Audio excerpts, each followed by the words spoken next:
All right, without any further ado, let's go to Republican Congressman from New York, Peter King, chairman of the Subcommittee on Counterterrorism, member of the House Permanent Select Committee on Intelligence. Congressman, welcome, sir. Good to be with you. All right. Why don't we start with the latest that as you know it? Anything new to report that we don't already know as far as, for instance, did this terrorist case this club? Had he been there before? How close were his ties? The FBI investigated him twice, 3 times. Looking back now, do we see that there was some connection? Was he close to a former suicide bomber from America who went and blew himself up overseas? What have we learned in the last 24 hours that you could share with us? Yeah, I really can't share a lot. The investigation is still ongoing. I will say, though, this is in its very, very early stages. They're looking to see, obviously, if others are involved, are many people close to him involved, who has he been dealing with. But as far as the FBI investigation, my concern there is that I could see why they may not find what they think is enough to begin a full-scale terror investigation or to take action against him. But what they should have done at that stage was turn it over. They should have given all the information they had and turned that over to the local police. They should have turned it over to the Orlando police or whatever jurisdiction they had down there. Because the same thing was done, unfortunately, in Boston, where they did investigate the Tsarnaev brothers. They did to the Tsarnaev brothers, and they did not notify the Boston police when they closed out the investigation. If they had notified the Boston police, they would have been, I believe the Boston police could have stopped the Boston Marathon bombing. So are you saying that the Orlando, when you say turn it over, in other words, first I thought you meant let the Orlando police continue the investigation, but are you saying that they, as in Boston, they did not even notify, the FBI did not even notify the Orlando police? I have been asking, and I've not been told what they did. I know in Boston, they did not. Right. They did not notify the Boston police at all that that there have been allegations made against this person.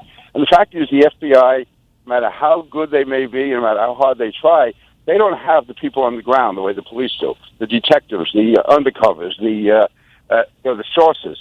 And so, again, if they can't find something themselves, these guys don't always lay out what they're going to do. Or it may well have been that he had not become an actual terrorist at that stage, but he certainly had all these indicators leaning toward ISIS, leaning toward Al-Qaeda, and he had these violent temper tantrums, the exact type person that ISIS is trying to recruit. Right. So therefore, what they should have done is told the Orlando police, listen, we can't find anything yet, but listen, we've had some serious allegations against him. Can you continue to monitor him?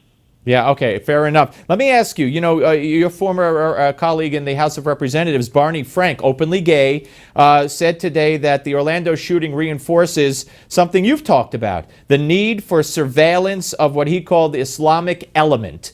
Are you shocked, surprised, what?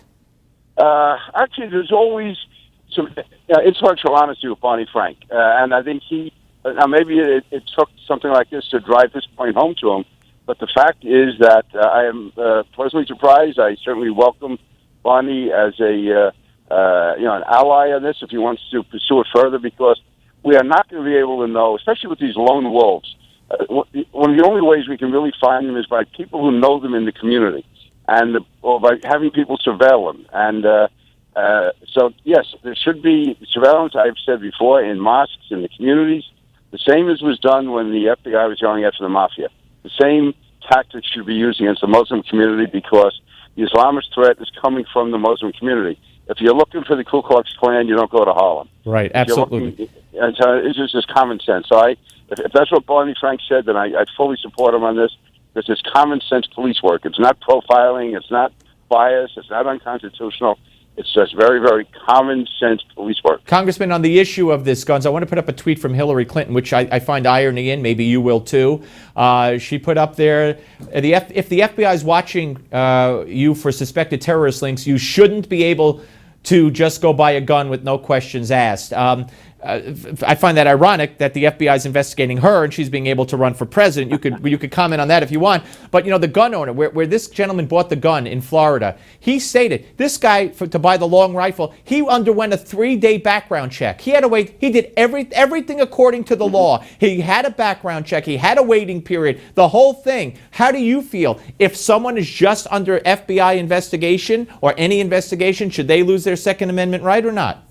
No, but I do say if a person is actually on the Attorney General's watch list, then I do believe that they can be denied the right to purchase a gun, but they have access to take action to get their name taken off the list if they believe it's there improperly. Like the no-fly list, because a lot of people are on there mistakenly. Yeah, exactly. Yeah, but if you believe that it's improper, then there has to be a method for you to get your name taken off the list. Okay, Congressman, always appreciate your time, sir. Thank you very much. Thank you, Steve.